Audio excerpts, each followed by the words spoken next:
All right, welcome back to the 63rd episode of the podcast, The Unknown. And my name is Michael Volpe. I report from Chicago, Illinois. That's in Cook County, Illinois. And I write at michaelvolpe.substack.com. My broadcast partner is Richard Luthmann. He is somewhere around Fort Myers, Florida. Normally, that's it. Normally he's in Lee County. Fort Myers is always in Lee County. Well, maybe sometimes they change it, and that's named after Robert Edward Lee. And then you write at Luthmann, Luthmann.substack.com. And you guys should all subscribe. Free and paid subscriptions available. All right. So we got a lot to talk about. There were a fair amount of elections last night, mostly in predominantly Democratic areas, but the Democrats certainly won, I think, everywhere. Virginia governor, New Jersey governor, New York mayor, and Virginia attorney general. Anything else that I'm missing? There were some elections in Pennsylvania and I think some other states as well. So they're taking victory laps. Republicans are saying, well, of course they won. Look at the states that were up and played. And is there anything else that we should know?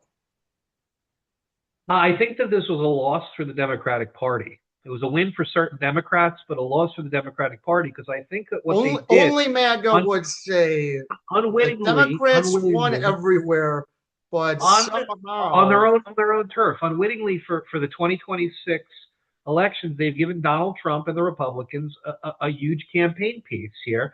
It's a battle against the radical left maniacs. It's a battle against socialism. Communism, a battle against Islamism and Sharia law. This is a battle for the soul of America. Right. Yeah. You're saying this was the closest race. Oh, yeah. 40, it wasn't even that close, but this was the closest that I found. So you're saying if this guy, Jason Miyares, hopefully I pronounced that right, if he had won and he's a Republican, that would have been bad for the Republicans in 2026. I think that they wouldn't have had this guy as a foil. Yeah. This guy, most people know him, but if you don't, he was the one who was dreaming about killing Republicans because they wouldn't pass gun control or some other nonsense. I didn't realize those texts are like 4 years old, so it wasn't like he was doing it yesterday, but I guess it hurt him because his race was a lot closer than everybody else's, but it didn't hurt him that much. People didn't care. Michael, the text from by the way, we were wrong. We were on with Tom Lemons, and we all said, boy, this is bad for him. He should drop out. Not only did he not need to drop out, but he won. How did we get that wrong? You said this is great. This guy should keep running because they're going to lose as a result of him.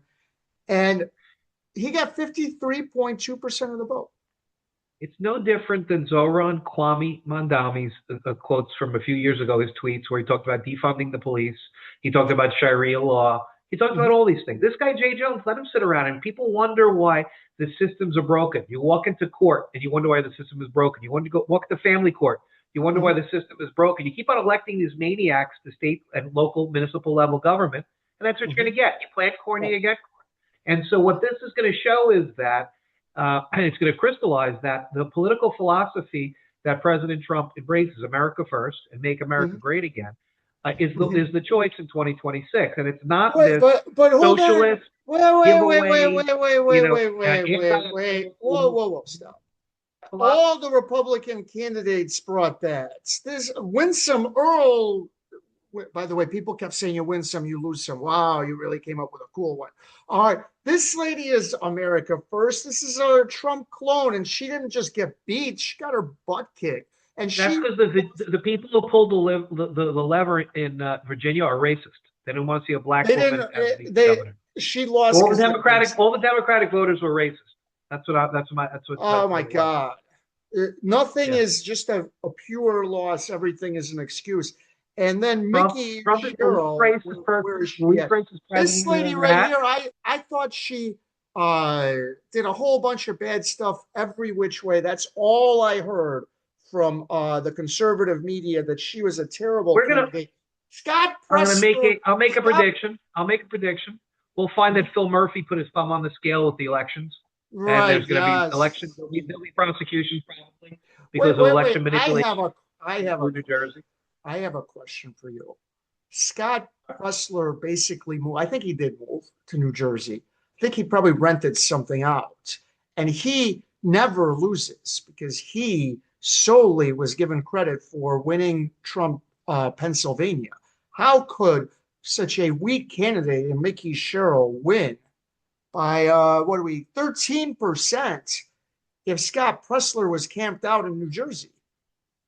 Because you have a lot of fools in New Jersey that believe that the Democratic Party But giveaways, the he Marxist giveaways, he are actually going to happen. understands the fools and he can get the right vote out. I was told that Scott Then Pressler you're was a saying it's right, Michael. You're Exhibit A for why there was election manipulation, if that's the case, right, right? right.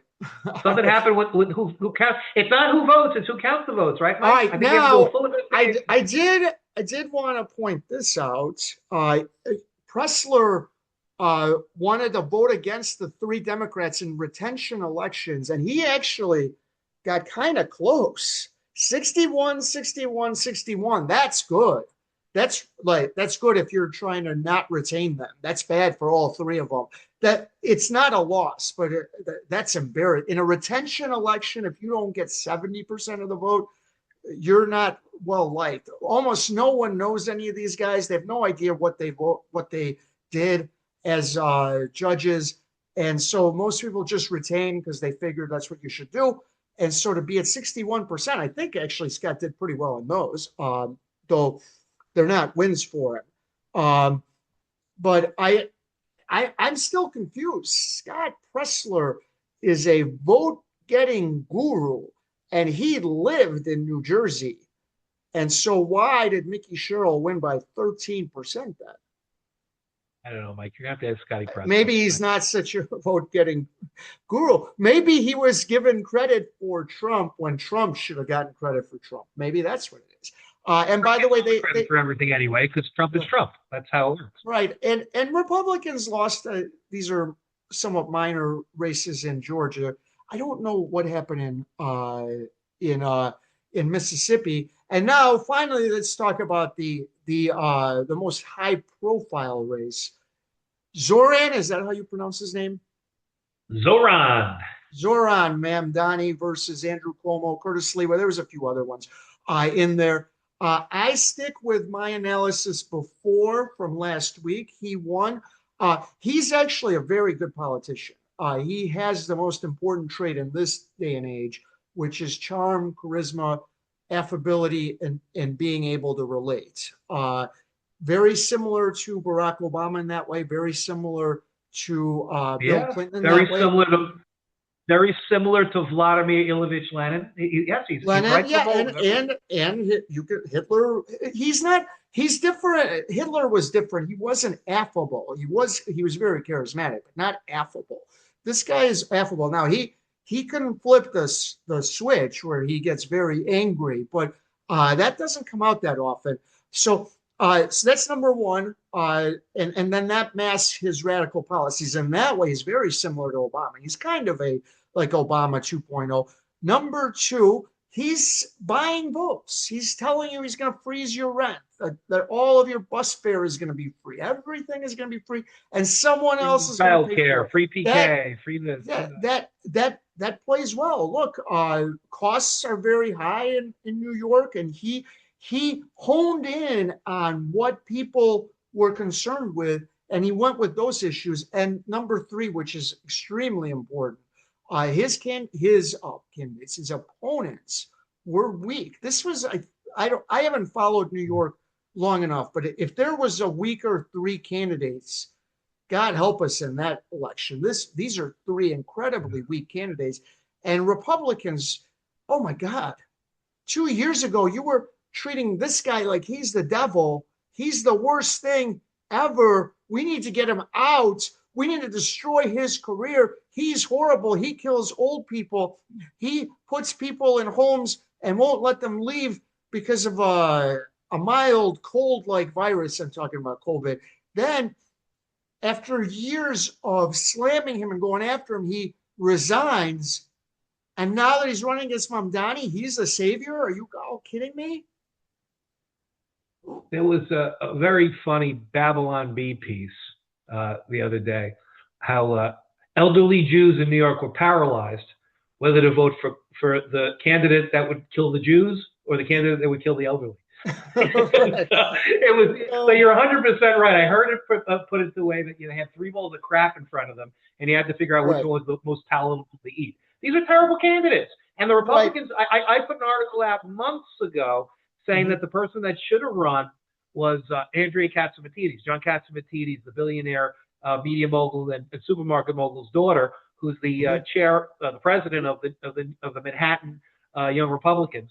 A charismatic young leader to go against the Mandami charismatic young leader, and she would have done a lot better than 8% or 7% that Chris Lewa got. Cuomo, and that's the problem. You have a lot of people that were conditioned to hate Cuomo, and you have a whole bunch of people that are conditioned to love Cuomo for a while too. And that if you saw the crosstabs in Brooklyn and in Queens, you have all these Democrat voters that have pulled the lever for Cuomo from Mario on, and so they came and they pulled the lever for Cuomo too. So it's Mike, it's just a mess. He has 100%. He has 100% name recognition. Now, as I understand it, this was the most votes, the most people to get out the vote by percentage since like the 60s. 1969, John Lindsay. Why would so many people go out and vote for 3 awful candidates? Wouldn't you expect the vote to be? They sense this is a watershed election. This changes the direction of the city of New York. I don't think it does. And now it's not candidates, no matter one. It's for a lot of people. It's not about if we're going to buy a property in Florida. Today, it's about when are we going to buy the property in Florida. When are we going to buy the property in Texas or North Carolina? I think if that was that we haven't seen since the 1970s. If that was true, he wouldn't have won. That's overblown. No, Michael, you're 100% wrong. Michael, I understand your politics better than anybody. I was a former law chair of the New York State Reform Party. What has to happen is this politically. In order for them to put in a lot of this stuff, it has to pass the state legislature, and it's not doable in 2026 because there's a gubernatorial election, and Kathy Hochul has to win. So they can't put in exit tax. They can't put in all this, this regulation until 2027. So you have a year to get out. If you're listening to me and you're in New York, you got a year to get out. Okay. All right. So as this was unfolding, Tucker Carlson interviewed this guy who you're looking at on the screen. His name is Nick Fuentes. He is the leader of the Groypers. I had to study all of this. He's a neo-Nazi. He hates everyone. He's an incel, supposedly, which means he doesn't have sex. But nobody knows what his private life is like. But he's definitely a racist, a sexist. He said that Hitler is cool.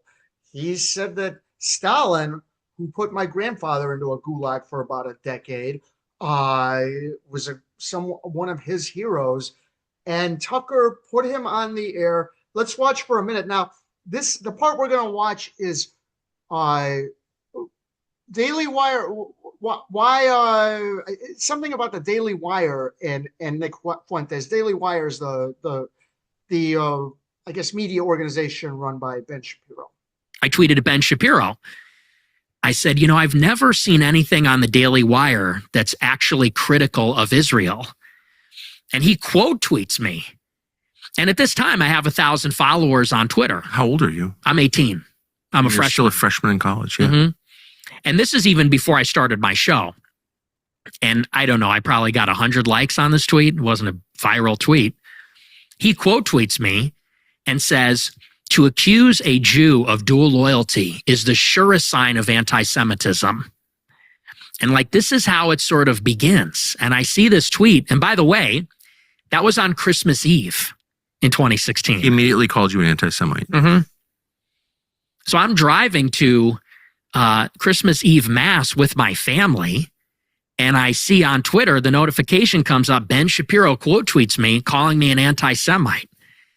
And he never challenged him about any of his anti-Semitic stuff.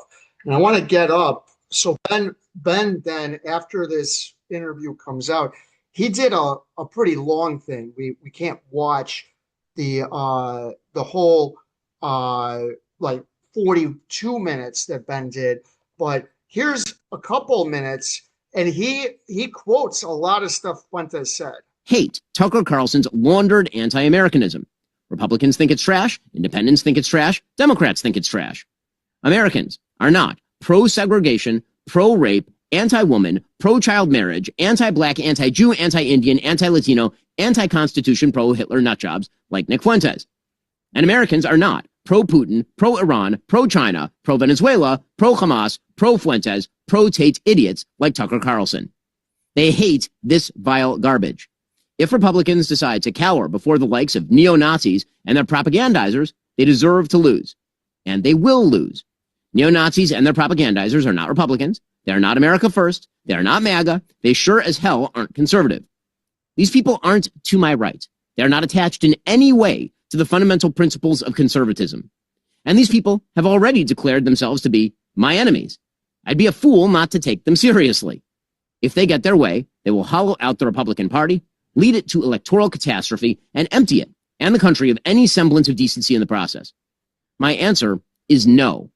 No to the Groypers. No to their publicists like Tucker Carlson. No to those who champion them. No to demoralization.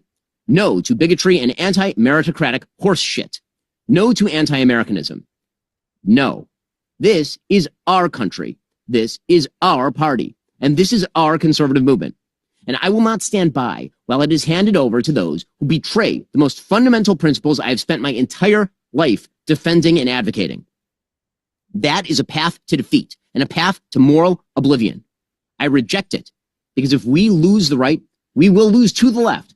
And either way, we'll lose the country. All right, so Carlson has declared an ideological war, not just on Fuentes, but Carlson, I'm sorry. Ben Shapiro has declared an ideological war, not just on Fuentes, but on Tucker Carlson. And a lot of people came out. And then Kevin Roberts at the Heritage Foundation defended Carlson. It's blown up. Some people have claimed that's part of the reason why the Republicans lost. I don't think that's maybe in a very, very tight election. You can say that none of these elections were all that tight. I don't know how big a deal it is, but this furthers my point about Tucker Carlson that I've said, not just about him, but the environment we're in. The key is to provoke, to get your name to be talked about so that people are playing your clips. It doesn't matter if they're criticizing you, defending you, and it doesn't matter how much hate you get because it's all about engagement. So if you have tons of people commenting about you and 90% of them are saying negative things and 10% are saying positive things, that's still good because a lot of people are talking about you. And that's how your video travels all around the world. When Edward R. Murrow was dominating the airwaves, there was no clips on social media. So if you said something controversial, people would talk about it, but your name would just be talked about without the benefit of the mass marketing that you get with social media. So I think Tucker Carlson's strategy is to constantly put himself in the news, regardless of how he gets in the news.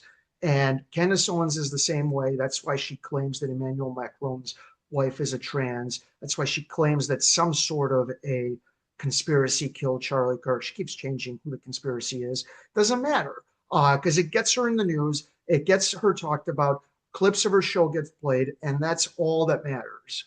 And what it does to society, everybody hates politics. They hate social media, and yet everybody's involved in politics and social media. But this is what you hate about it.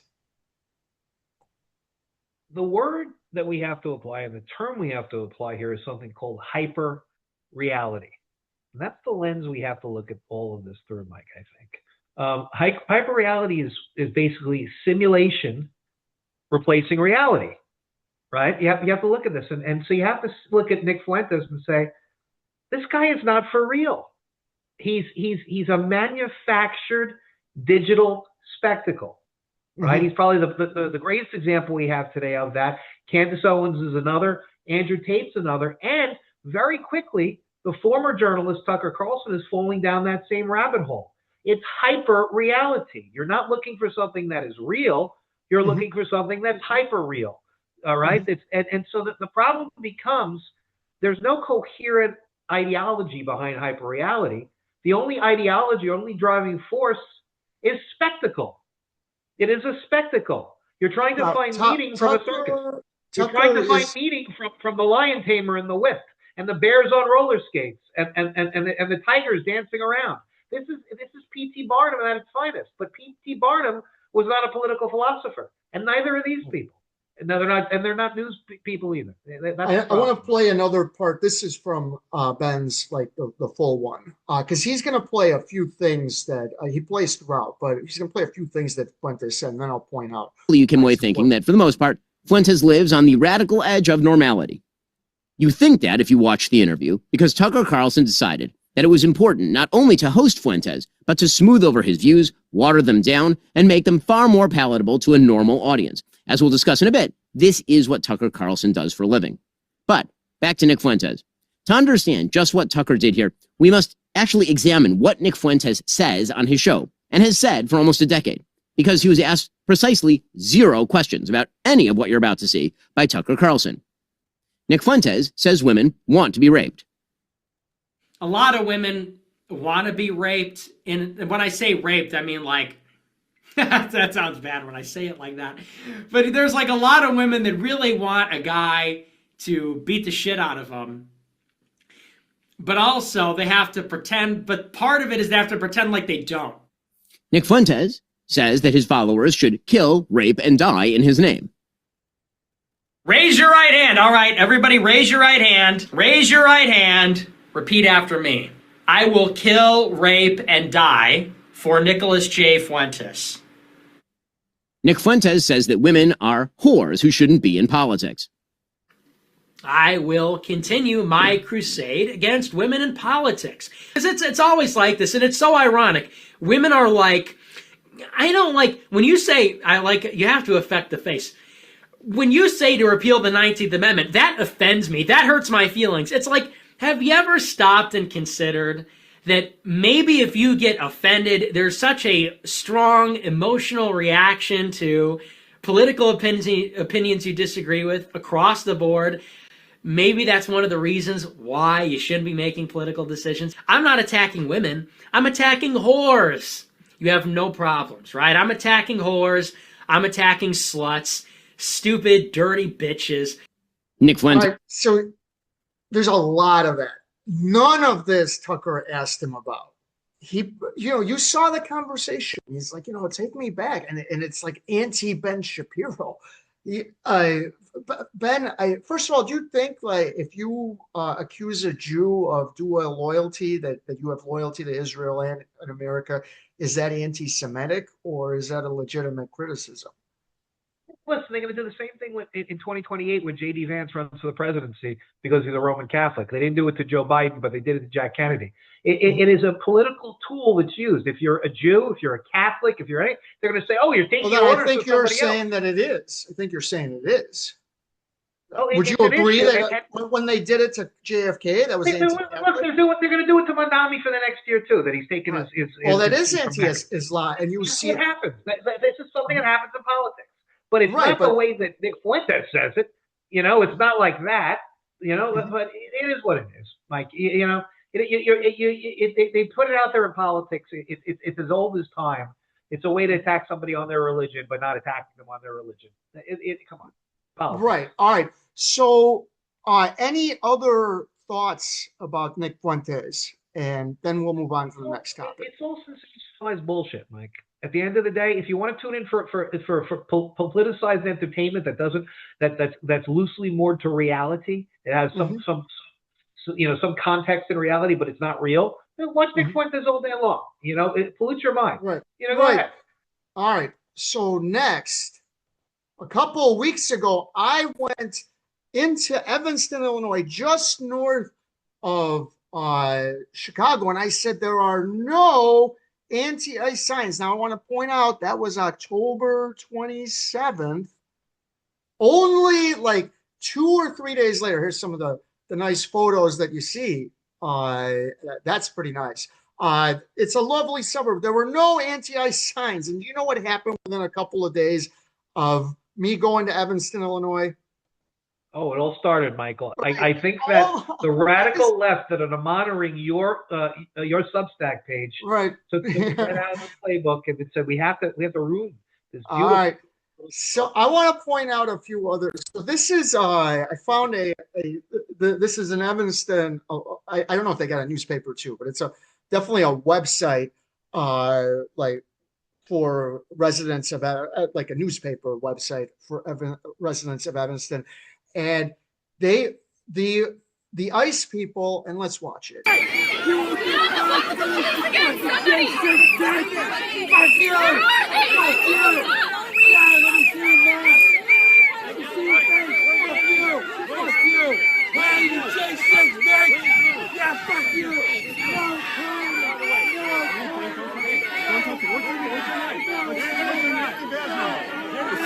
What's your name? Okay. Hands up, don't shoot. Hands up, don't shoot. I'm moving.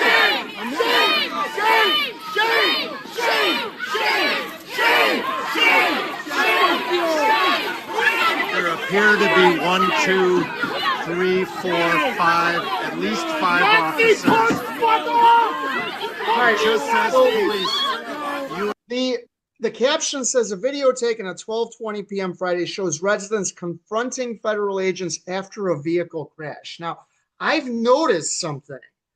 We played another one in Chicago of a vehicle crash. The ICE crashes their vehicle into a citizen's vehicle. And you know what the spokesperson for DHS says every time one of these crashes occur? What? They say that the citizen, whoever the citizen is, they crashed into the ICE car on purpose. Now I can believe here on X, formerly known as Twitter, a Department of Homeland Security released a statement claiming that we're being aggressively tailgated by a red vehicle as agents tried to make the red car crashed into Border Patrol. I can believe that could happen once or twice. There are probably almost a dozen of these crashes, and every time the story from ICE is that some citizen, a random citizen, decided to crash into them. This story, they grabbed 3 U.S. citizens. They drove them to the FBI office in Chicago. They held them for a couple hours and then let them go. One lady said that while she was in the vehicle, that they tried to crash into other vehicles. That's what she said. And that she lost a shoe. They wouldn't even give her a shoe. That after they released her, she was on only one shoe. This doesn't just look bad. This is bad. What's happening with ICE? They are thugs. There's no other way to describe it. And if you don't think that's going to be an electoral issue, you are wrong. Trump made up a lot of distance with Hispanics, and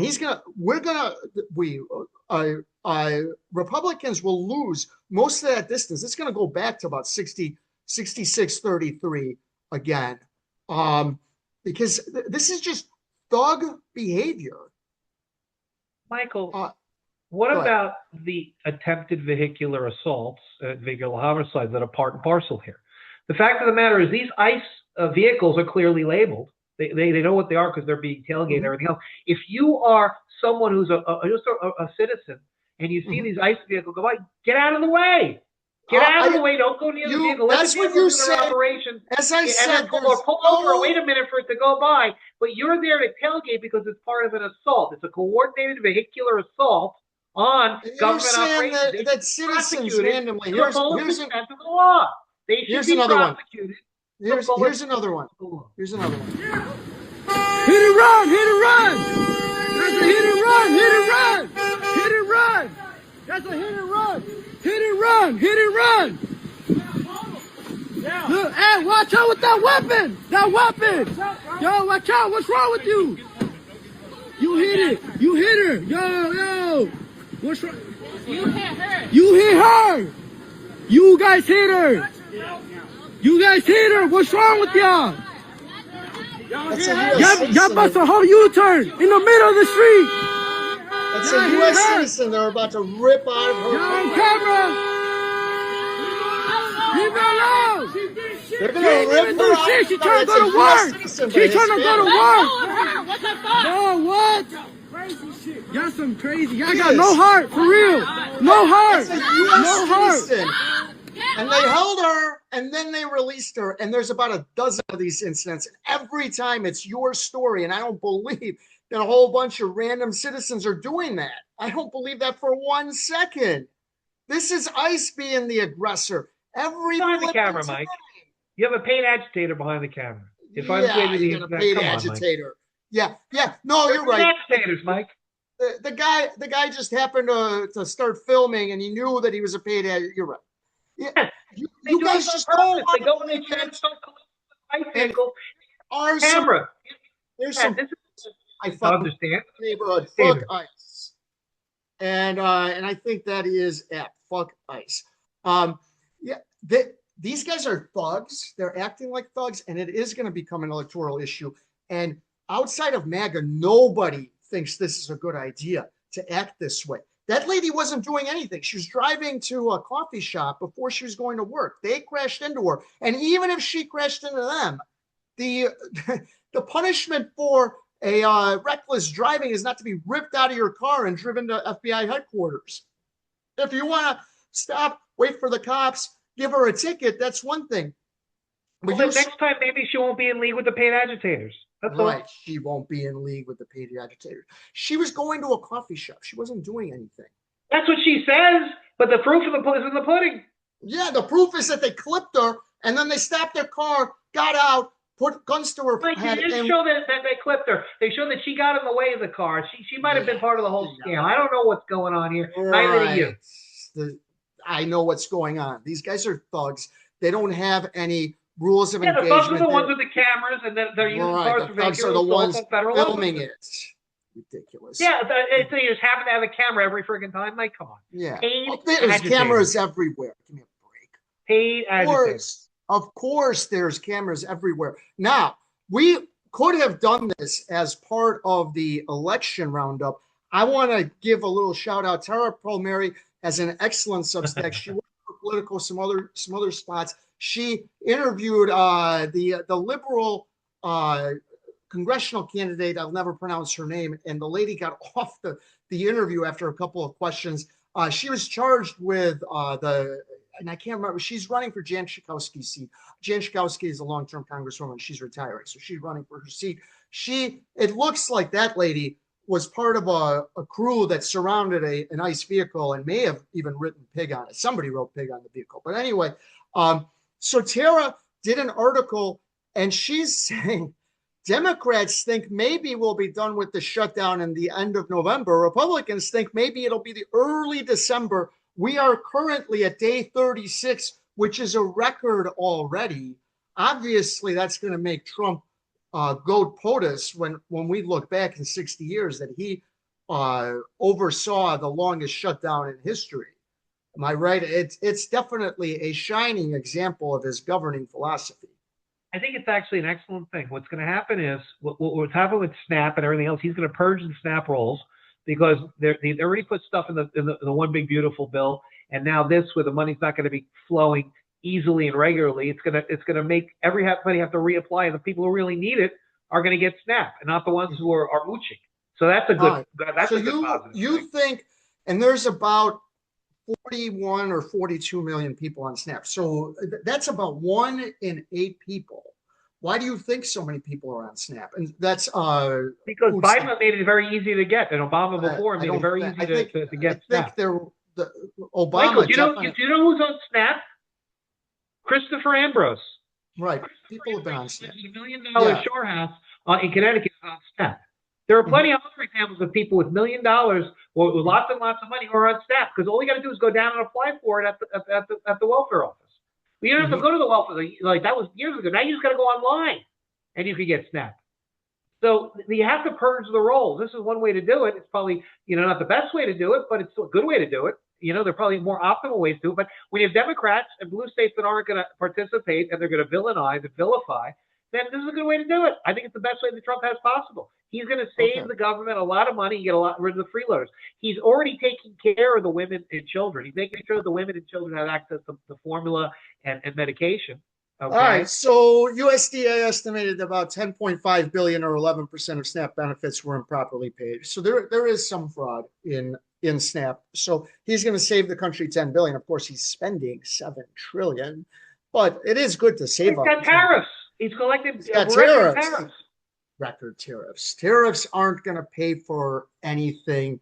We're headed towards 40 trillion. We might be at 45 trillion dollars in debt before Trump gets out of office. Tariffs, ridiculous. All right. So that's the end of the current events segment. Next, we talk about what the hails. This may get up on YouTube, but it won't be on my YouTube channel because I don't have a YouTube channel. I just wanted to read the last thing that I got from YouTube. Here we go. Hello, Michael. I hope you're having a great week. Somebody taught him that for customer service sake. Thank you for writing back. I understand you believe that all your content falls under educational, documentary, scientific, and artistic content exception. As shared previously, explicit content that's meant to be sexually gratifying isn't allowed on YouTube. We make limited exceptions for content with those contexts. Content that falls under those exceptions refers to material that might otherwise contain themes considered age inappropriate or violative, but is presented with one of these specific contexts. For your complete guide, I understand your frustration on this. However, we've already exhausted all the information that better explains the situation. There's nothing more I can add at this stage. This is all they give me, and then they keep saying, we've given you everything. They won't say, so they banned my channel for sex, nude, and you saw something sexually gratifying. Have we made anything in this current video that would be considered sexually gratifying? Not unless you're a sicko. No. How about if you're a YouTube censor? Maybe if you're a YouTube censor. Now, yeah, they might be sickos, Mike. They're probably sickos. They might be sickos. Now, last week. Now, here's the funny thing. So, because they won't say which video or videos, and it should be videos because according to their terms of service, if you do it once, they give you a warning. And in fact, you're supposed to do it 3 times in 90 days before you're banned. So I got banned. I went to sleep one night. I had a completely clean YouTube channel. I woke up and it was taken off the air for sexual nudity and sexual content. I think that's what they call it. They won't say which videos, and that is actually part and parcel for the way that YouTube operates. They won't say. It was definitely Hales and his crew that did it. And I think what their strategy is to report like 12, 24 videos all at once, because if you can get 3 strikes at once, then you can get the channel removed before the person has a chance to try to make things right. That's basically the way it goes. Now, you would think if you were YouTube and I had no strikes and they find 3 videos that are objectionable, they would say, well, he didn't realize they were objectionable, and you give the person a chance to redeem themselves. But that's not how they operate at all. So they've removed the channel. I don't think they're gonna bring it back unless folks write in, and you should, if you want my channel back, say that that you missed my channel. That it had a positive effect. Now, the main problem for me is that the Zoom conference from the Garden at Lightum from St. Louis County was on my YouTube channel, and I may be able to find the actual file. But if I don't find the file, I think it might be up in other places. I know there's a video that highlights it, but that's gone. So that's really the big problem for me, is that video is gone. Mike, they're violating their own policy, because what are you, Michael? You're a journalist, correct? Right. Mm-hmm. And what do journalists do? They document important events and different cultural occurrences and newsworthy items, correct? Mm-hmm. And that Zoom conference was a newsworthy item, correct? I don't think they're considering that news conference to violate it, though. But hold on. No, but the fact is, they're violating. All right. Who wrote this article? Melonhead Megan Fox. Melonhead Megan Fox. That is not the extra singer Megan Fox. That is the former journalist, current content creator Megan Fox. This is an article that she did based on the St. Louis Family Court Zoom conference. And wait, hold on. If you go down to the bottom, video unavailable is no longer because the YouTube account with this video has been terminated. So she did it to herself and removed the video. I don't know if she did it, but she certainly is cheering it. She's cheering this. Michael. I'm sorry? She's part of the conspiracy. The criminal Muppet cult. She's part of that criminal conspiracy. It's a racketeer influence corrupt organization. At a minimum, she thinks it's great. I don't know if she may complain. Corrupt organization, I believe those Muppets are. That's right. A terrible. Right. I don't know if it's the legal definition of RICO, but they're using interstate commerce, and they're engaged in harassment, and they're engaged in extortion, they're engaged in intimidation, they're engaged in at least 2 or 3 crimes using interstate commerce. Cyber stalking. Cyber stalking. I know they're making false reports to state and federal agencies. They're doing all sorts of different things that are crimes. Right. Starting with harassment, but stemming from there, different species of harassment that converge into federal crimes. All right, so there are several videos like that that are now gone in articles that she wrote. She basically wants to sever herself from her past, which is a little weird, but the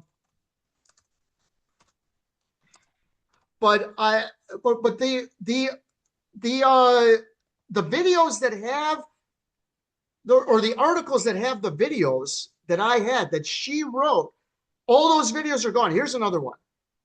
So there's Megan Fox again.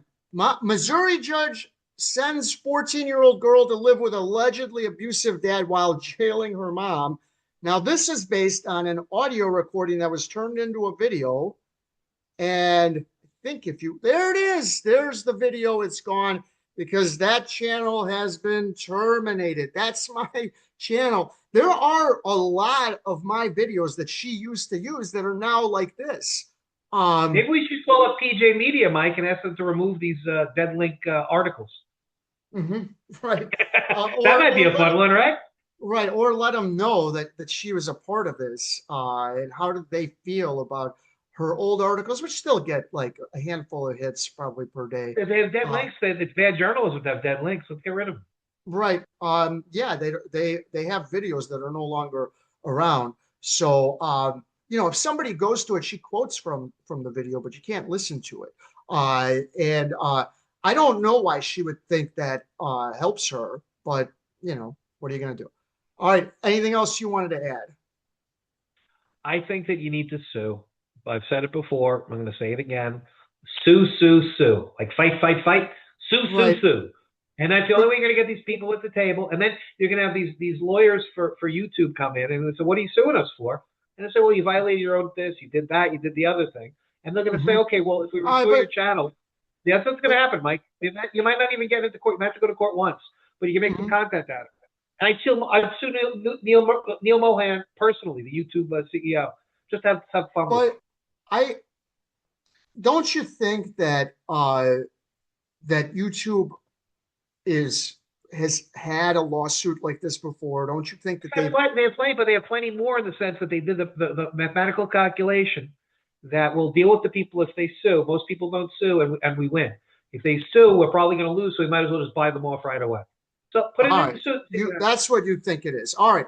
As part of the What the Hales segment, we look at the many lawsuits that surround it, because the whole idea for Jeremy Hales is to create endless litigation every which way that he can comment on, that his viewers, that's what I should say, seem to have an endless, insatiable appetite for, though I don't think it's endless or insatiable. But a relatively new lawsuit has been brought by Bruce Matskin. For those who don't follow, who is Bruce Matskin? He represented John Cook and Michelle Preston until somewhat recently. Who are John Cook and Michelle Preston? They are kind of Jeremy Hale's neighbors. They really live like a couple blocks away from him, but we'll call him his neighbors when he lives in Florida in the town of Otter Creek. He's sued them many times. He's taken them to court for a protective order somehow that he got under the Violence Against Women Act. He is a man.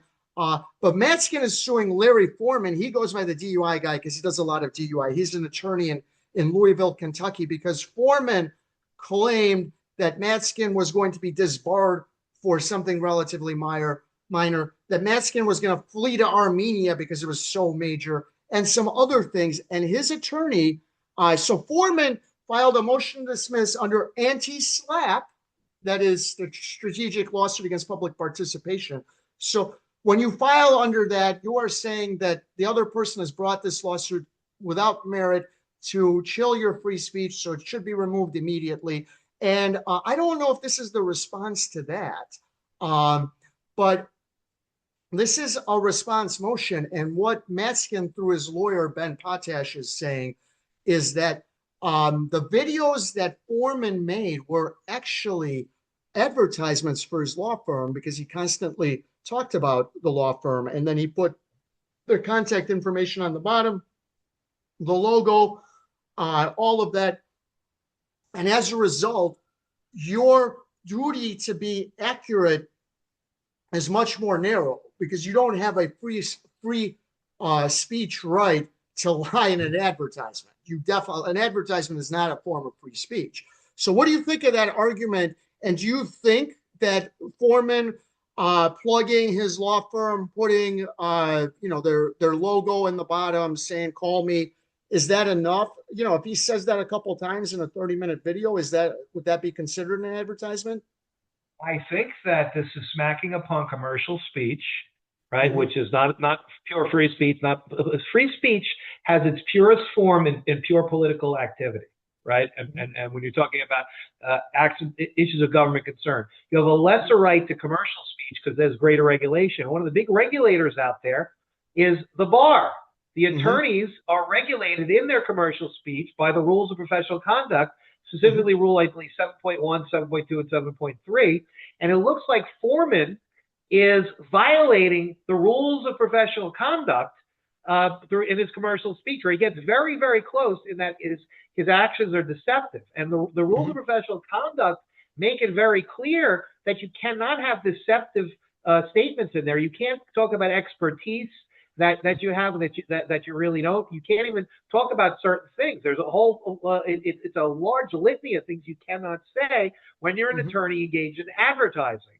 Additionally, the claims that he's making or he made are not part of the trial publicity type statements that you can make as a lawyer. I think it's under Rule 3.3 or 3.4, where they talk about what you can say. You can talk about the claims made in the case.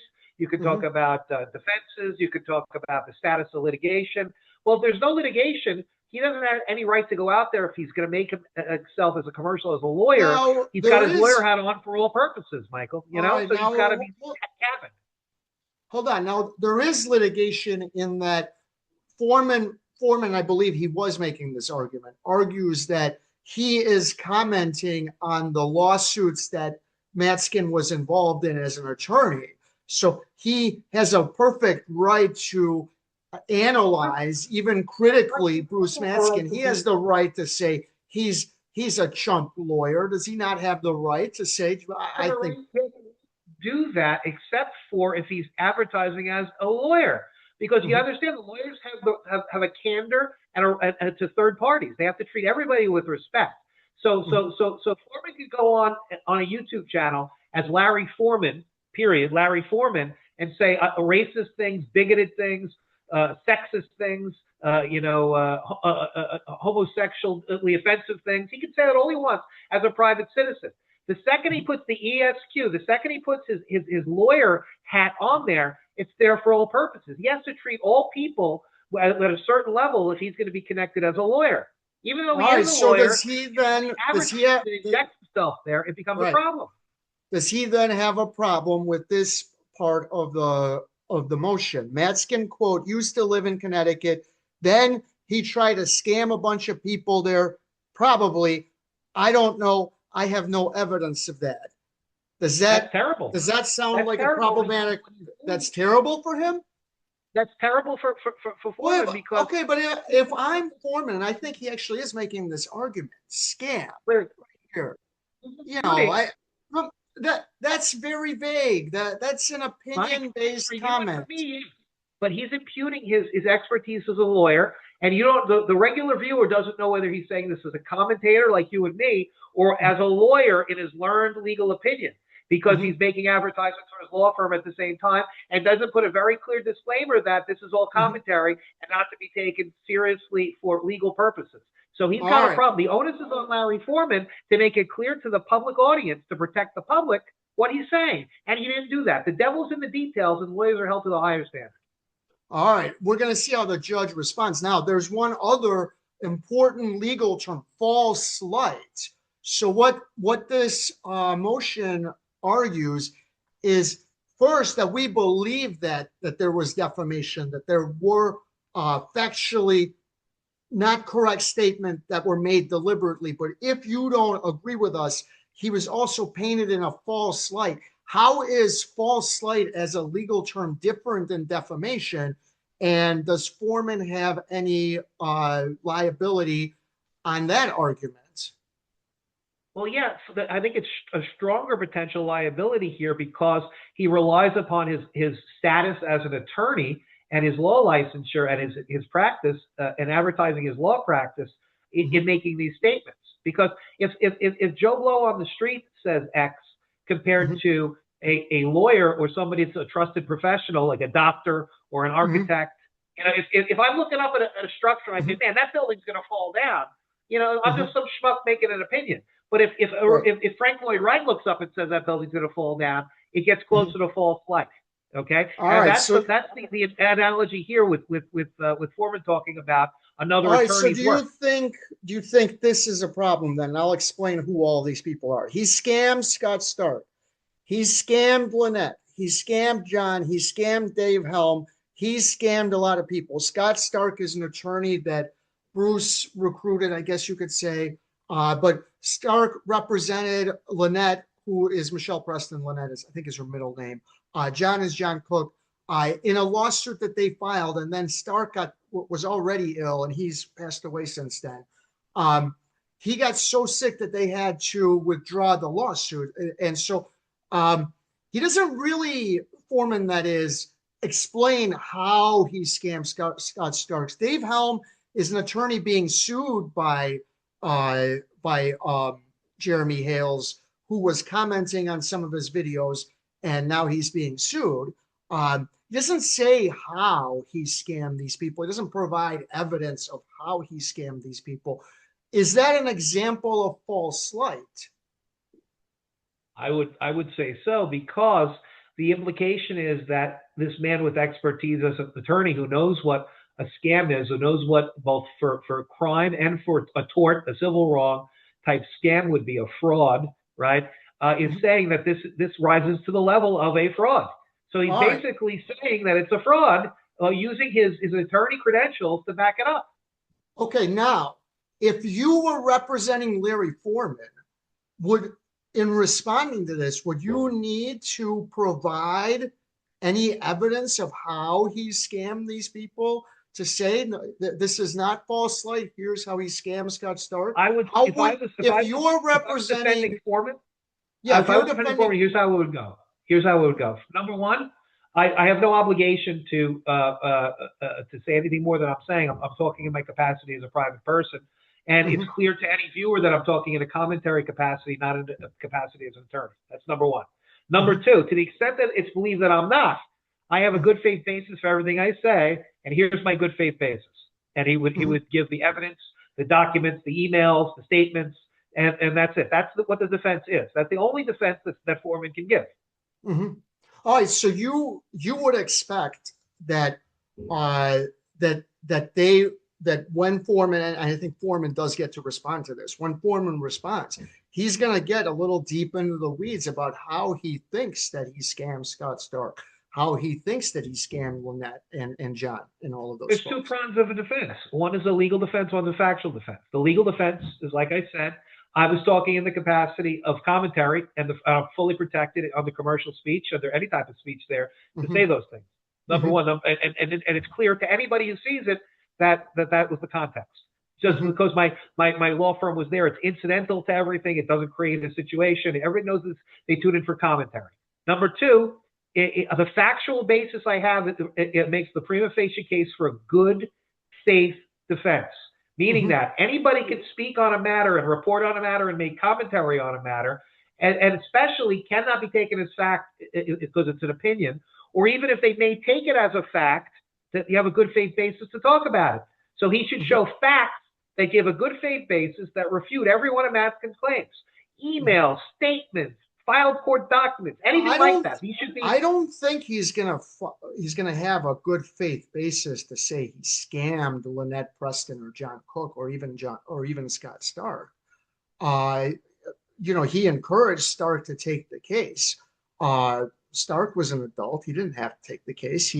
I think he asked Helm to cover the Hales case. What's the good faith basis that he scammed someone? With a good faith basis that he's, I don't know. That's the right. All right, we're going to see $64,000 question, Michael. We'll find this out soon enough, right? All right. Now, what about if you put your logo in the bottom and it's just sitting there the whole time? That does seem like that's an advertisement. I mean, if you've got Foreman Legal Group 6666, the phone number, and it's just sitting there, that seems to be an advertisement. I mean, you're obviously I think trying to get people to call you. Mike. You're right. I think Judge Volpe is correct. Foreman is in trouble. Right. All right. Okay. And one more thing about that lawsuit, Matzkin, through his attorney, asked for limited discovery. So if that motion is granted, that could be a nuclear bomb. And do you know who he asked for limited discovery of? Who? He asked for limited discovery of Foreman and all of the YouTubers that are affiliated with Jeremy Hales. So that would be Hales, Tug, that umbrella guy, Megan Fox from Megan Fox Investigates, my former friend, Shizzy, and anybody else he can think of. If the judge grants him this motion, you guys had a lot of fun with discovery, you Hales people. Guess what? You may be on the receiving end, and we're going to find out a whole bunch of stuff about what you've been doing. Now, as part of the What the Hales segment, we talk about another guy. His name is Dinesh Noshirvan, and the reason we talk about him is because they both have very significant social media presence. They are both internet agitators. They both love court. When I say they both love court, the reason I say that is they're in court a lot. You're not in court that much if you don't love it.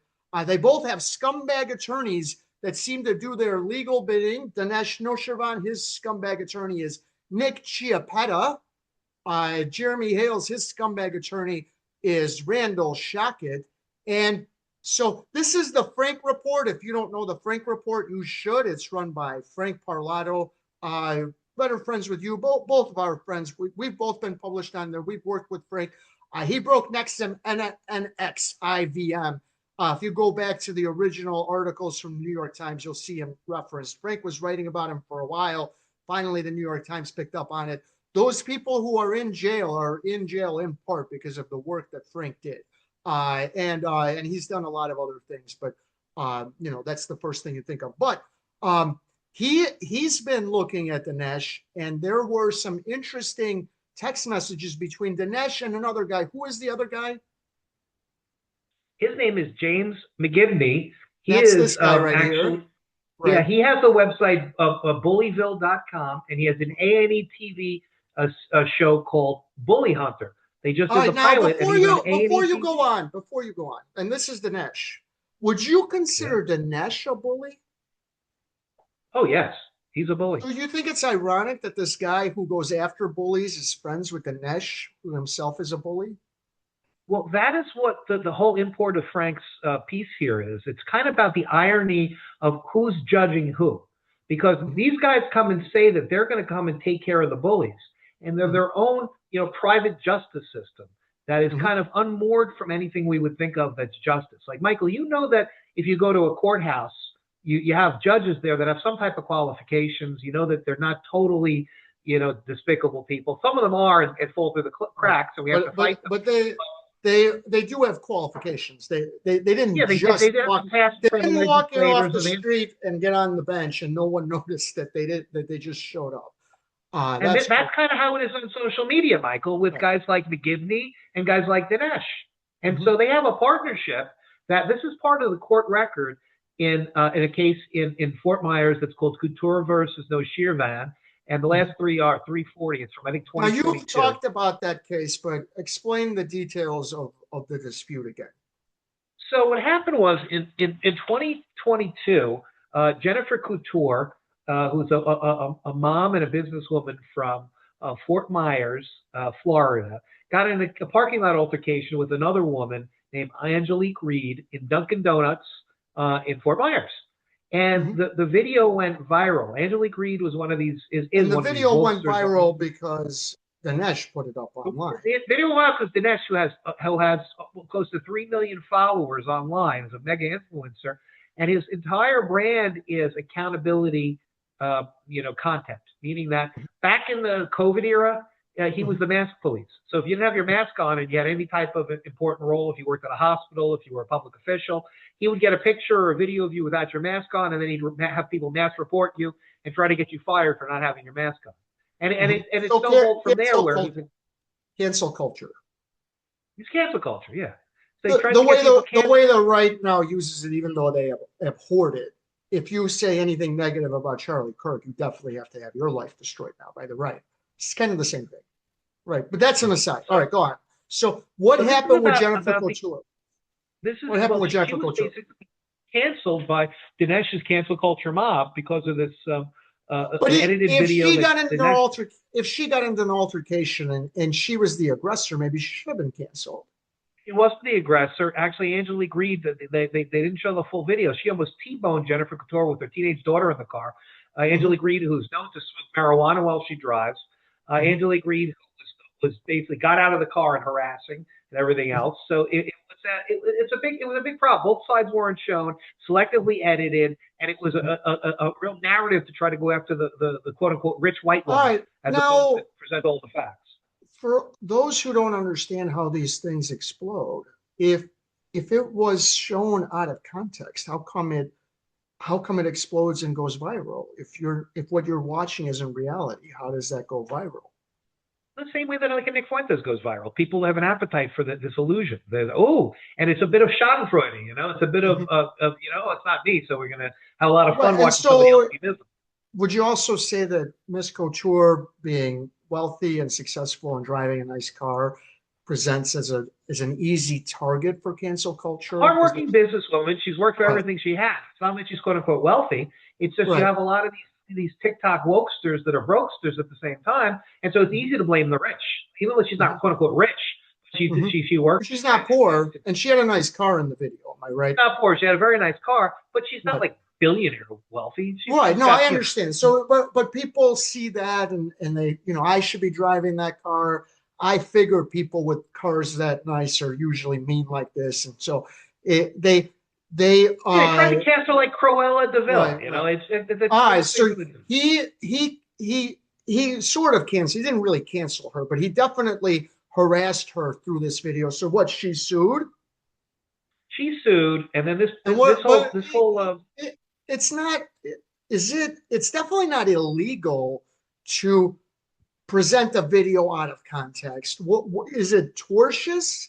What is she saying that the court should decide? Because she's not saying that he doctored the video. She's not saying that he put words in her mouth that weren't there, right? Yeah, it's not. And her claim isn't even the best claim. The claim is the better claims are for her husband, and her husband, who's a plastic surgeon, his plastic surgery practice, and on behalf of other business interests that the Dinesh's followers and Dinesh himself through AI and through dishonest means attacked. They created a huge synthetic mass outrage campaign, and they made it they what's called tortiously or harmfully interfered with their business, costing them hundreds of thousands, if not millions of dollars of revenue, based on lies and based on harassment and based on crimes. Okay, so that's the issue that we have here. All right, so now let's get to these text messages. First of all, if that is the substance of the dispute, how do text messages between this guy McGibney, who wasn't involved in this particular case, and Dinesh, how did they even wind up in the lawsuit? McGibney and Dinesh, this is after the altercation occurred. They're talking in this about how they're going to try to set up Jennifer Couture. Oh, so McGibney, now did McGibney actually involve, are there any videos made by McGibney about this thing or no? Oh yeah, McGibney makes videos and content on Bullyville. No, about this incident, or he just makes about videos? Couture, about the guy named Joey Camp. And Joey right. Camp is actually a journalist. He actually filmed Antifa back in 2020 and 2021. Joey Camp, who lives not in the U.S., somewhere in another country. Not anymore. He had to leave the U.S., but he's an international bounty by Antifa placed upon him. Right. He did a lot of like undercover type videos of Antifa. I don't know if undercover is the he go and dress up with the black mask, right. Take pictures of people, go back and identify them. An undercover, that's what James O'Keefe does. My favorite journalist, Nellie Bly, that was her thing. It was before videos were made, so they weren't undercover videos, but it's not just legitimate. I think when you're undercover, you are, as a journalist, operating at an extremely high level. It's very difficult. Most people can't pull it off. Very dangerous. Right, and it's dangerous. If you are caught, Bly was in an insane asylum. And I think if she was caught before they grabbed her, they probably would have thrown her in another insane asylum and moved her until no one found her, and she would have died, so she couldn't tell her story. So it's an extremely dangerous operation that she did. And certainly if Camp was found out, who knows what would have happened to him. But how is Camp involved in this Couture thing? So they're talking here a lot about Camp because they both, McGibney's trying to curry favor with Dinesh because Dinesh has all the influences on social media. And McGibney has the sites, Bullyville and some of these other things. And he's trying to expand to social media. So they're doing a media partnership. They have their media partners at this point. And McGibney and both McGibney and Dinesh have a problem with Joey Camp. So they are bonding over their mutual hatred for Joey Camp, which shows a little bit like their Antifa relationship, or they're in the same league of the people that cannot stand Joey Camp, and they're all Antifa or paid agitators. They're in that same camp. All right, now there's a lot of double entendres. It's homoerotic, Mike. It's homoerotic. So like this, LOL for McGibney. You are the very first person I followed on TikTok. You were my first, Dinesh. You took my TikTok virginity. Love you. Do you have Venmo? And then hashtag Cox. Now this hashtag Cox kept coming up. Why? Do you have any idea why hashtag Cox kept These guys are infatuated with Cox. They love the male penis. Now Dinesh is married. So is McGibney. Okay. All right. Oh, family man, they claim. Right. Okay. All right. Now we have to 69. It's tradition. Right. All right.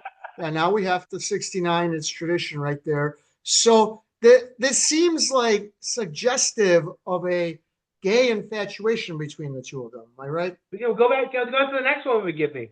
After target practice. Read that one. I love watching your stories. You're fucking brilliant, bro. Just stop trying to touch my penis. What's that about?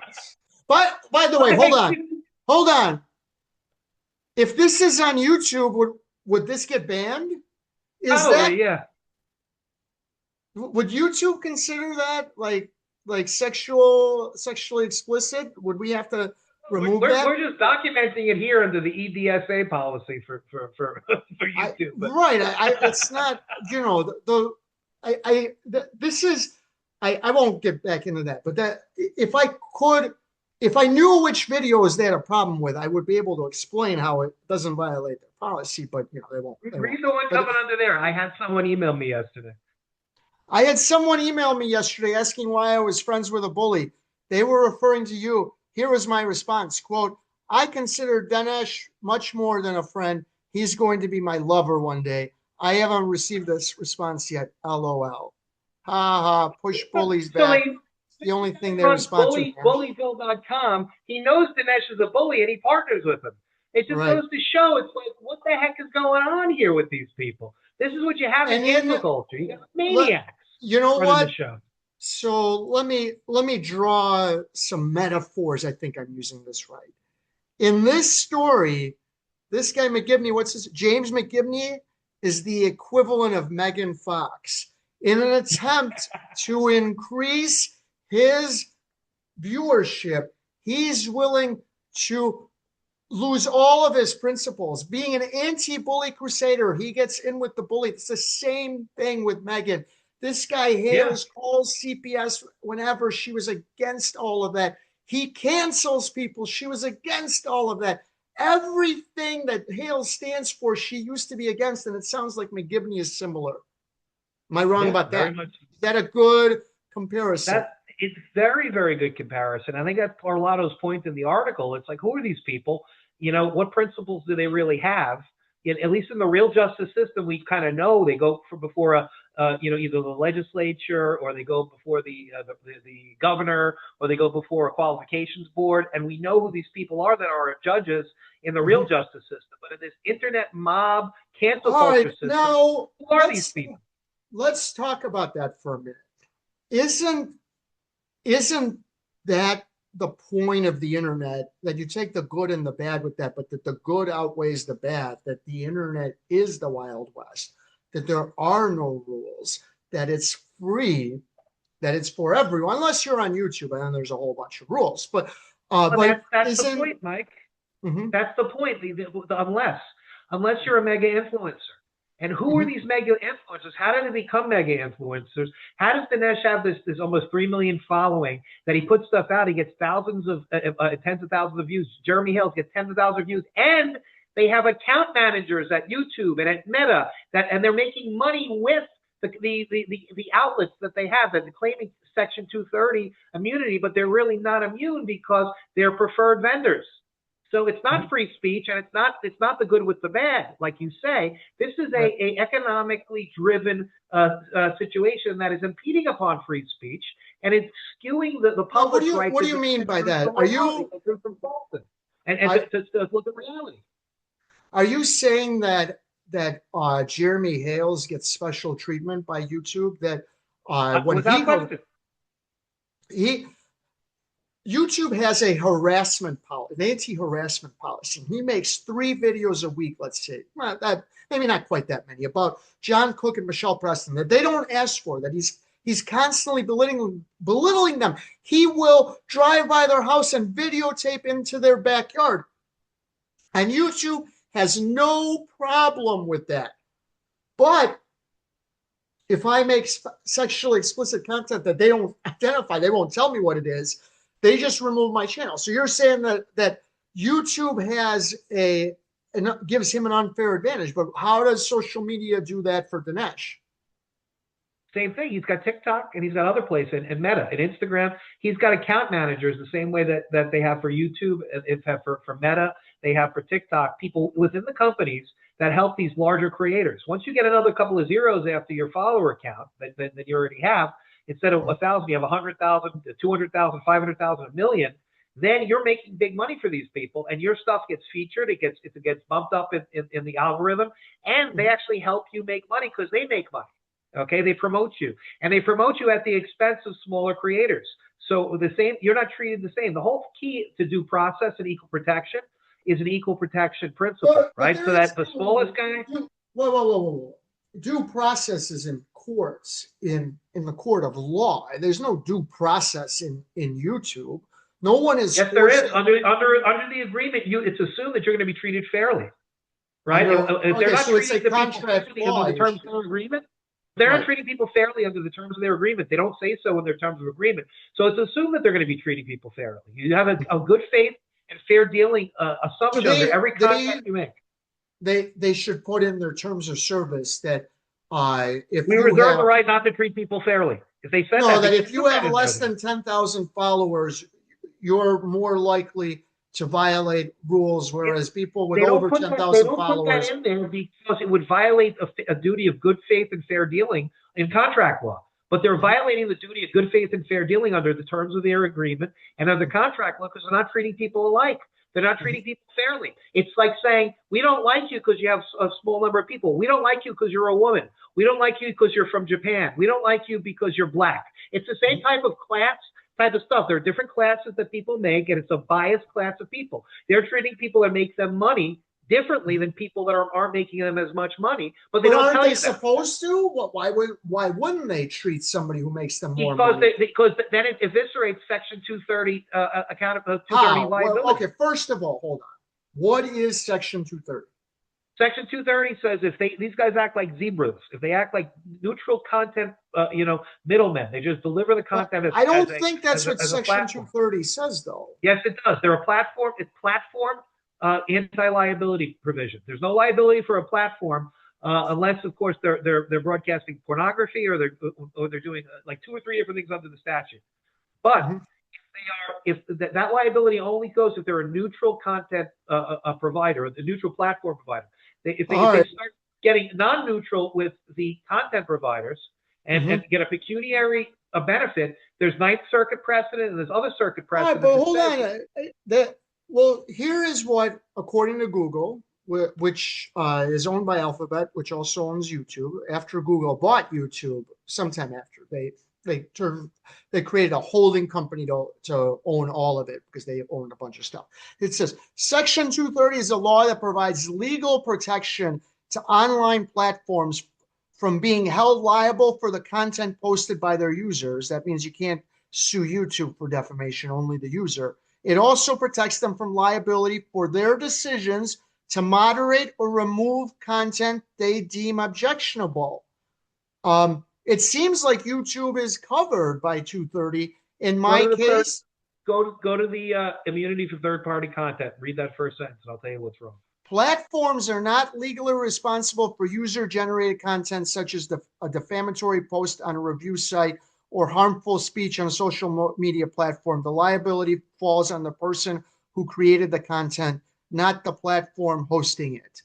So if you are a partner with the person who has created the content and you receive a pecuniary benefit, you are now a quasi-creator of that content. So they're making themselves quasi-creators of the content with certain people and non-creators with others. So they retain liability. They retain their immunity from liability with a whole slew of people, but they've exposed themselves to liability because they're not applying their rules uniformly with others.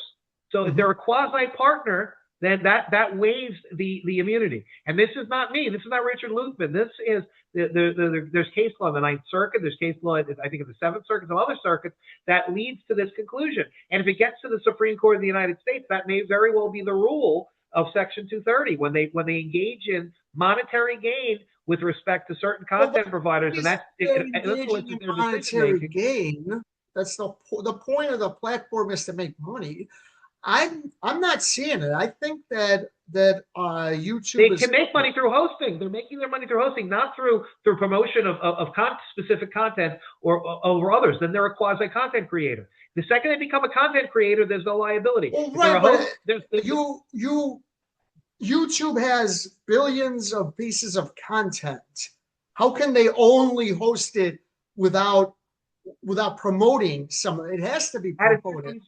With their algorithmic decisions, they favor one class over right, another. But I think that's the moderation. That falls under moderation, though, doesn't it? I think if it crosses the line from moderation to something else, and that becomes quasi-partnership. I don't think so.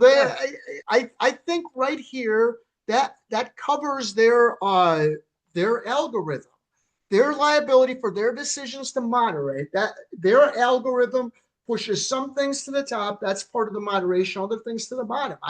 I think Section 230 is so strong it covers that. By implicitly authorizing certain content over others, it's the same as creating the content, Michael. That's what the law has said in certain places. So, Mike, it's a legal argument. We don't know what the answer is. We do not know what the answer is because this is an emergency. I think I have no case if I sued them. All right. So I think that's the end of the What the Hail segment. We've got some of our own articles. The first one is a deep dive I did with Marty Gottesfeld. Let's talk about Marty. That's Marty right there. Marty went to jail for like several years because he was trying to save a woman, a girl at the time. She's a woman now, Justina Pelletier, who was being medically kidnapped by Boston Children's Hospital, which is Harvard affiliated. I don't know exactly the relationship between the hospital. He did a DDoS attack. What that does is effectively divert internet traffic from where it normally go, like where it naturally goes, all to one place, or maybe in other cases, multiple places. But in this case, Marty was somehow able to do it, that a bunch of internet traffic went to the Boston Children's Hospital website, which doesn't necessarily get a ton of traffic. So it shut the website down. It shut it down during their donation drive, which was deliberate. There was no medical data on the website. There was really, what their address was, who their top doctor is, that sort of thing was on the website. But because they were affiliated with Harvard, they went at Marty hard. He went to jail, but I've known him since he was in jail. I wrote several articles about him when he was in jail. I communicated with his wife while he was in jail. He likes the stuff I've done on Bierman Law Group, who you've also written about. And so he did a deep dive on their political donations, found that they gave over $180,000 between the law firm, its lawyers, and their family members, but it's over a many-year period, including a lot of judges. One judge who did not receive any money is Regina Scanicchio. There she is. That's Regina Scanicchio. And he had a theory about that. Regina Scanicchio ran unopposed and has since only had retention elections. It does strike me as odd that she garners only a little over 75%. See, 75% is low in a retention election. We talked about earlier in the broadcast that those guys are getting like 60s. That's really low in the retention election. To have 1/5 of the electorate not want her makes it seem many are aware of something that makes them dislike her. Anyway, she may not have registered her campaign or given. She's never even received token opposition. So there may not be a reason to give her any money, because she's just, even though she has elections, they're not really elections because she'll never lose. And they did give to a lot of different judges, including like Aurelia Puczynski, who's on the appellate court. This lady who's now on the appellate court, who was a circuit court judge. But I don't think anything that I found here was extraordinary about their political donations. Now, they are accused in a federal lawsuit of running a bribery scheme. So that's pretty serious. But I thought a deep dive about their political donations was a good idea as well. Any thoughts on that article? You got to, consider what is expected in the business of law and justice, and what crosses the line. Mm-hmm. Right? It's not uncommon for somebody who's a sitting judge to run for re-election, hold a fundraiser, and have 100 lawyers in a room, each writing $1,000 check. Mm-hmm. It's that easy for judges to command that type of stuff. So I think in Bierman's defense, and those words you don't hear from me very often, but in Bierman's defense, to a certain extent, they're not doing anything differently than any other large Chicago law firm is doing. I had this debate with Marty. Should this be illegal? Should you bar lawyers from giving campaign donations to judges? Well, I think you have commercial speech, and you have a right to associate. You have a lot of issues there related to campaign finance. I don't think that you can bar somebody from giving money if they're a citizen or a voting person. Isn't that a form of speech? Isn't that a form of speech? United and its progeny, money is speech, and that's the issue we have today. And so I think the issue is disclosure. Like, if somebody gives money, you have to disclose it. All right. So contributions, you have to be capped or limited. But hold on. I was watching a hearing in Orange County, California, and the judge's name was Ibrahim Baytieh, Baytieh, and he did some spiel about this, that, or the other. I don't remember what the spiel was about. At the end of the spiel, he said, "Right outside my courtroom, I have a list of my donors for full disclosure." Do you think something like that should be mandated? I think it should be. I think that I'm someone who favors transparency in all the courts, you know, both in access to information, access to donation, access to what's going on, to find out who really owns the person. In NASCAR, it's easy to see who owns the driver because the logos are written on their chest. It's a lot harder when someone's wearing a black robe. So I agree with you that there should be better mechanisms to see these things. So you're 100%. I think it should be mandated what Judge Bati does voluntarily. Judge Bati, just as an aside, was a hotshot prosecutor until it was found out that he was running a scheme to withhold a lot of evidence. And what was crazy is in the middle of that scandal, he decided to run for judge and he won. So he is on the bench completely fairly, even though everyone knows that when he was a prosecutor, he was involved in a scheme to withhold evidence. A lot of people are in jail, even though they shouldn't be. Some of them might be guilty, but they wouldn't have been found guilty if he had not withheld the evidence. But I number one, you cannot block lawyers from giving to judges. That is a form of speech. But I agree with you. I think judges should be mandated to do what Bati did. Put a sheet of paper or however many sheets of paper out front of your courtroom, and that would help a lot. That kind of stuff is going to get photographed and will go online, and people will be able to see it. All right. All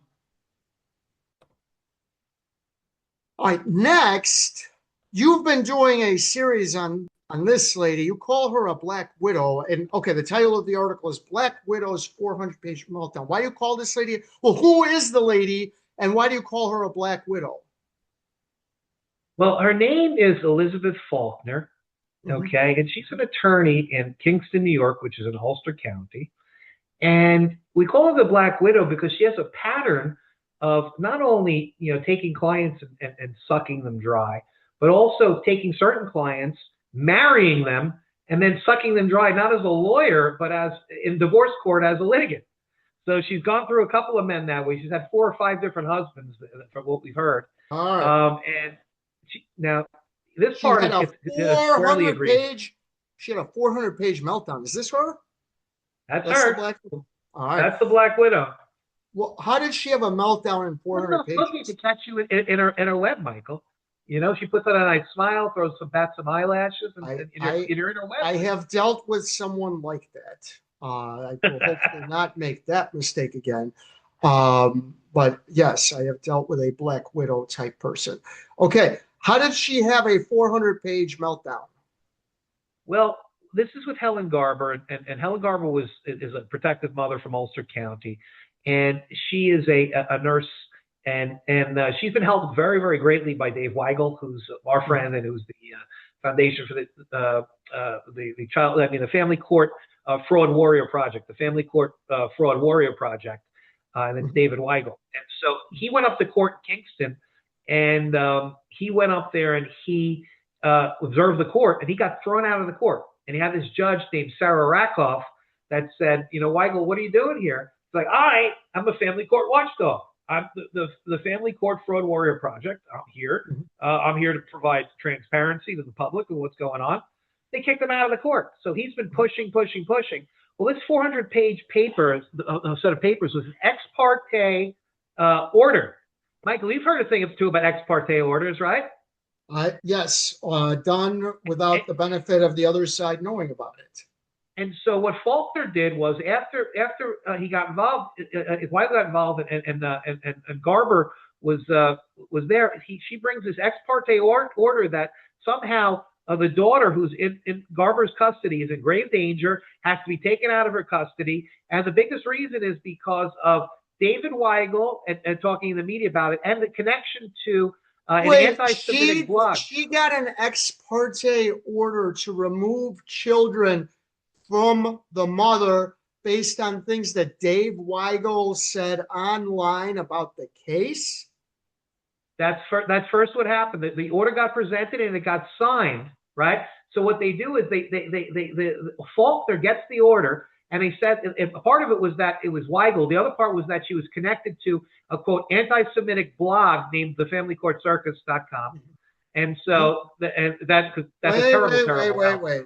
The familycourtcircus.com was the blog that that Paul Boyne, who is an anti-Semite, he's an anti a lot of stuff, definitely wrote for, probably edited. He doesn't want to admit it. I think he's arguing semantics there. As a result of certain things he put on the blog, he's now facing criminal charges that he's been facing since the summer of 2023. Yes, despite having the right to a speedy trial, that right is not given to Paul. We've discussed, Paul. Some of the writing is reprehensible. A lot of the writing is illuminating and it exposes a lot of things.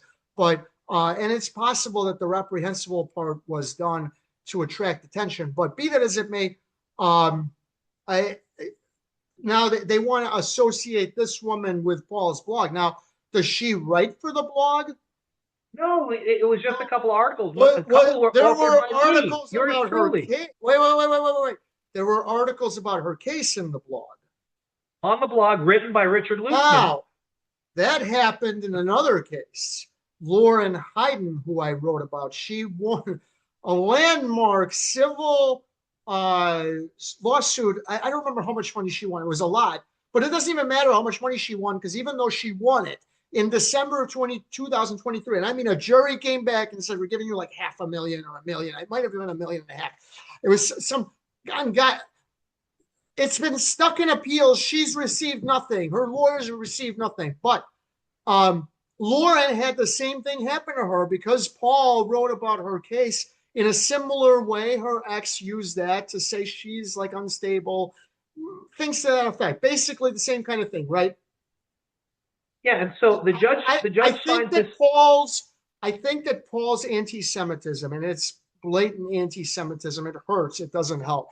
I will defend He Paul. no longer owns the blog, and Right. I'm the editor of the blog, right? I'm the editor. I'm Right. very clearly the editor. I'm Paul, the writer of. I will defend Paul. He shouldn't be charged. They don't like him. They also, I think they overestimate his effect, but I think they think that he was at least having an effect in exposing primarily the Connecticut judiciary. But I think he hurts people. I think if he had written it straight with the same kind of evidence that he was getting, it would help people expose their case. Instead, people don't want their case to wind up on the family court circus because it has that stench. So here's how it goes. This order to show cause was presented. The order was presented. It was signed immediately. And then what happens is they take this order, they give it to the police, and they drive up to the school. And they go there and give it to the principal and say, you can't hand the daughter back to the mother. Okay? Cannot hand the daughter back.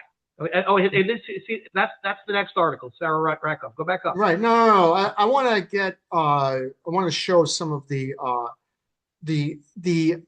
anti-Semitic. So go back. Go to the very top. We'll show you. I'll show you the stuff. All right. Here we go. So I think this was written by Paul. That's me.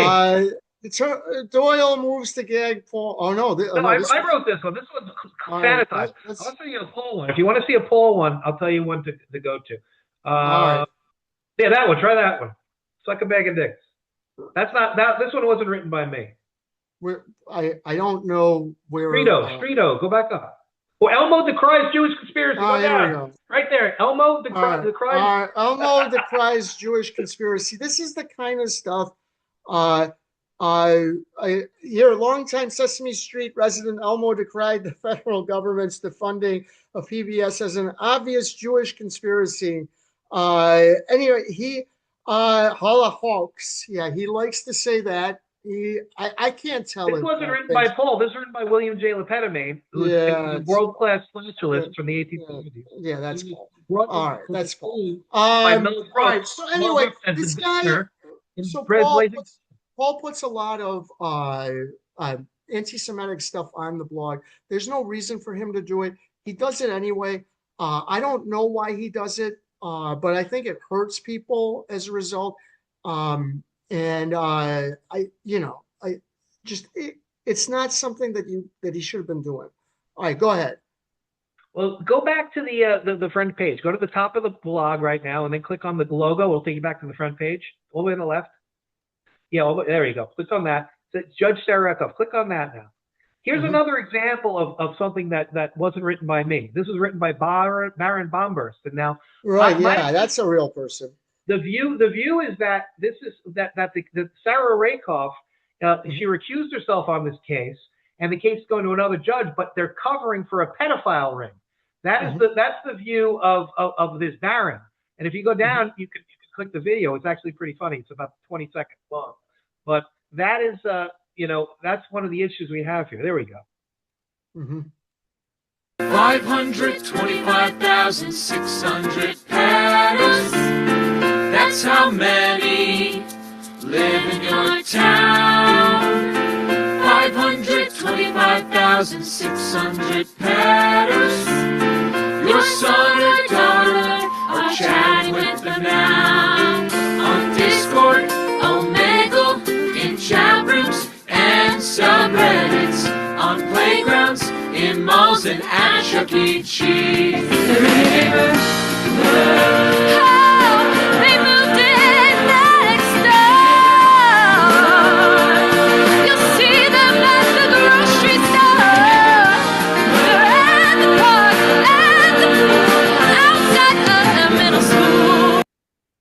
Okay.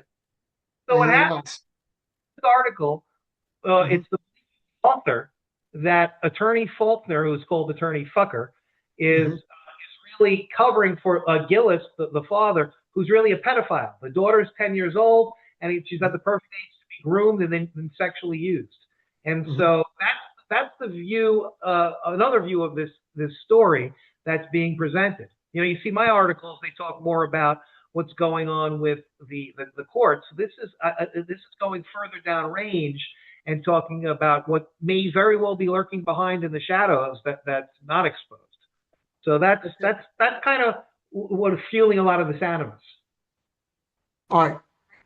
Next, you and I have both interviewed Arizona State Senator Mark Fincham and Arizona State Representative Rachel Keschel and Arizona State Representative Lisa Fink. All three are Republicans. They were 3 members. I think there are 6 total. Oh, yeah, here you go. They're on here of what's called the Ad Hoc Joint Legislative Committee on Family Court Orders. Actually, the Joint Legislative Ad Hoc Committee on Family Court Orders. They held several hearings. The hearings are over. The next step is a report. Now, this is only 6 pages. I hope that they have more than a 6-page report. I hope this is like the mini report. But they give they give some of like their legislative ideas. This one I find interesting. Child safety over parental contact. Right here in both B and C, child safety over parental contact. That is a view that is opposite to you. That signals that they're not going to go for 50-50 presumption, like they do in Florida and other states, like they tried in the country of Australia. That child safety is going to be the key, as opposed to making sure that all parents have lots and lots of time with their kids. That you make sure that the child is in a safe environment. Your thoughts on that? So, Mike, if they do that, they're going antithetical to what they said they were going to do to lessen the size of government, lessen the size of intrusion into people's lives, because now you have a CPS determination in every case. It's not about, and it's going to be an intrusive one as well, because safety is such a malleable term. And so it's going to create the situation where the lawyers are going to game the system to create more acrimony, to make there to be a safety issue when there's not. I don't disagree with that, but presume 50-50 is complete garbage. To believe that one size fits all or fits most is the way to go is total nonsense. But I would not go with presume 50-50 at all. The other thing that I saw in here is there's a lot of training. Training is the worst idea for any kind of judicial reform. So when I look at reform of family courts, there are like 4 categories that I think need fixing. 1, judges have too much power, so reduce their power. One way to reduce it is to have less laws with may and more laws with either shall or shall not. There's other ways to reduce their power. 2, lots of money, so reduce the amount of money. 3, it's too complicated, so make it simpler. 4, it's non-transparent, so make it more transparent. Training doesn't really help in any of those 4 categories. In fact, It adds money. That's number one. Number two, who does the training? And then those people have an outsized influence. And then the people who are doing the training, if they're so smart, why aren't they the judges? Number three, if judges need training, how did they become judges if they still need training? Why are you, no, Michael, no, you're missing a point there, and I'll tell you why. I think that you do need training for judges in a certain area. This is the area because let's say you get somebody who's a criminal lawyer or a public defender or even a prosecutor, and then they go to sit on the family court bench. They have very little understanding of domestic violence. They have very little understanding of coercive control, right? And so you get a situation where a woman alleges there's violence going on, and then you have someone who is has no evidence, right? Has no evidence per se. And you're a criminal lawyer or a prosecutor, say, well, where's your evidence, man? Show us your evidence. If you're evidentiary based totally, what like some of the other courts are, like a civil court definitely is, and like a criminal court most times is, if you're an evidence based mindset, you don't see some of the telltale signs and have the malleability that a court should have. Okay, that's not the job of the court. First of all, that's not the job of it's not the job of the court to recognize domestic violence. Yeah, the job of the court is to look at evidence. The telltale signs of domestic violence, and not people holding totally to the evidence. You can't present evidence of domestic violence, but I actually should still be able to see it. Ridiculous. That's number one. Number two, if you were in criminal law, you didn't do any domestic violence. Number three, then don't put those people on the family court bench. But training people, that's the problem. You said there's something unqualified people in family court. The bottom of the barrel ends up in family court, Michael. I don't think you're with that. Okay, then their training will be on the bench. But anybody who thinks training is the right idea doesn't understand the problems. And it's not the judge's job to recognize, quote unquote, domestic violence. It's the judge's job to evaluate the evidence presented. If there's domestic violence, but you can't present evidence of it, then I'm sorry. You have to wait for a body in order to get the evidence. Yeah, the world isn't perfect, but you can't say, well, there's no actual evidence, but I know how to recognize domestic violence, so there's the evidence, but there's no evidence. Ridiculous. Totally. Do you think Kendra's law is a positive for VAWA? It's a positive. I don't know, and the term coercive control. I think it's an indictment of violence against women. Because it's the death of a child. It shows that it's a failing system. We only react when we have death. We have the egregious case, and you know what? What training does, it helps you to recognize. You know what? Don't press the pedal on this and accelerate. Let's slow this down and find the facts. All I'm asking for here is a little bit of training to people to recognize what the categories of facts are as a jurist that they want to see. So they can say, instead of making it a quick determination, well, we're going to adjourn this thing for 20 days or 30 days for you to have your chance to come in and give us some more evidence. That's all that I'm talking about here, Michael. Right. I'm not talking about fabricating evidence, or I'm talking about not making hasty decisions that hurt an abused party that has less access to legal counsel, less access to resources. That's all I'm talking about, Michael. Not the court's job. I don't want dead children is what I don't want. I understand, but that's not the court's job. The court's job is to make sure the court. Children? I think that's the court's number one job. Right. Well, no, the court's job is to make sure that the court there are no dead children. I think that's the court's job. No. That's in the description. That should be line 1 in family court. Right. The best interest of the children is that the children is not right. dead. Well, the best interest of the children is very vague. You make sure that not being dead is pretty clear. Right. No, you make sure that everyone gets a fair chance to present their evidence, and you evaluate the evidence. That's the court's job. All of this other stuff, this is like fantasy world, that somebody's going to be up there and there won't really be evidence, but you'll be able to see the signs of domestic violence. So even though there's not really evidence, you see evidence where it's not there. The other problem is, if that's the training, then what the judges are going to do is they're going to recognize domestic violence everywhere, including where it's not there. And then if you give them training on a whole bunch of things, they'll just get confused. And then I've seen what the training is. It's all BS. You claim that they should be trained. You don't get specific about what the training is. So once you get specific, you realize that the training is totally bogus. Okay. All right. And that is the end of the broadcast. And we'll be back next Wednesday. Thank you for watching.